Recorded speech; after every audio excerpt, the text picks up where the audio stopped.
Menimbang bahwa terkait sah atau tidaknya penetapan DPO atas nama pemohon karena terjadi dalam rentang waktu antara tahun 2016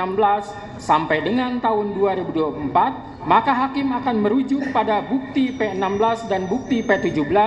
berupa Peraturan Kepala Kepolisian Negara Republik Indonesia Nomor 14 Tahun 2012 tentang Manajemen Penyidikan Tindak Pidana dan Peraturan Kepala Kepolisian Negara Republik Indonesia Nomor 6 Tahun 2019 tentang Penyidikan Tindak Pidana. Menimbang bahwa berdasarkan pasal 31 ayat 1 Peraturan Kepala Kepolisian Negara Republik Indonesia Nomor 14 Tahun 2012 tentang Manajemen Penyidikan Tindak Pidana menegaskan bahwa tersangka yang telah dipanggil untuk pemeriksaan dalam rangka penyidikan perkara sampai lebih dari 3 kali dan ternyata tidak jelas keberadaannya dapat dicatat di dalam daftar pencarian orang DPO dan dibuatkan surat pencarian orang.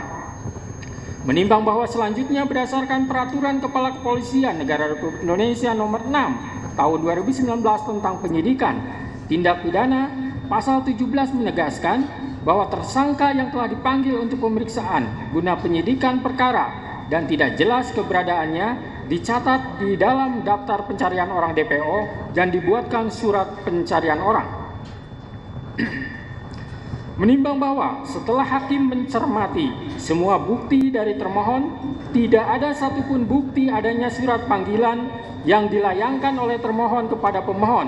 sehingga pemohon tidak mengetahui dirinya masuk ke dalam daftar pencarian orang DPO. Termohon hanya mendatangi rumah pemohon dan bertanya kepada ibu kandung pemohon yang bernama Saudari Kartini yang mengatakan kepada penyidik bahwa Peggy Setiawan tidak ada di rumah dan sedang berada di Bandung tanpa membawa surat panggilan untuk disampaikan kepada pemohon.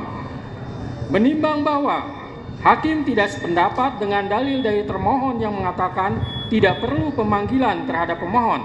karena menurut hakim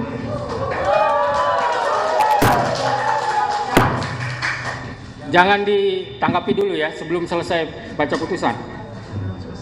Saya lanjutkan. Menimbang bahwa hakim tidak sependapat dengan dalil dari termohon yang mengatakan tidak perlu pemanggilan terhadap pemohon karena menurut hakim pemohon dan keluarganya berhak mengetahui bahwa dirinya masuk ke dalam daftar pencarian orang DPO guna pembelaan diri, terlebih lagi kewajiban